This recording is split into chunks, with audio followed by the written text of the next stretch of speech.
কুকুরে পেটে নাকি ঘি ভাত সহ্য হয় না, এই প্রবাদ বাক্যটি আমাদের সমাজে মানুষের মুখে তুমি প্রায় সময় শুনতে পাবে। এই কথাটি সবচেয়ে বেশি ব্যবহার করে থাকে আমাদের সমাজে পুরুষ মানুষ।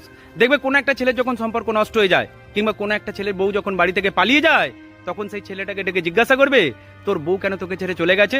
ছেলেটা কিন্তু সবার আগে এটাই বলবে যে আমার বউ আমার মতো স্বামীর গুরুত্ব দিল না, কুকুরে পেটে ঘি ভাত সহ্য হলো না।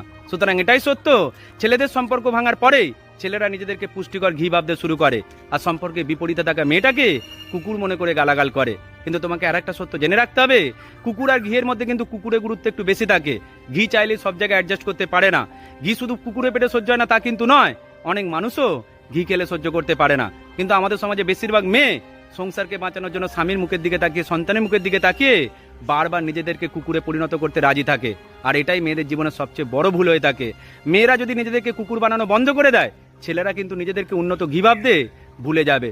সুতরাং মেয়েরা যদি নিজেদেরকে প্রতিষ্ঠিত করে ফেলে, তাদের তাপে কিন্তু বেশিরভাগ উন্নত ঘি তখন গলতে শুরু করবে। তাই মেয়েদেরকে এটাই বলবো, নিজেদেরকে কুকুর বানানো বন্ধ করো, জীবন সুন্দর হবে। ভালো থাকবেন সকলে।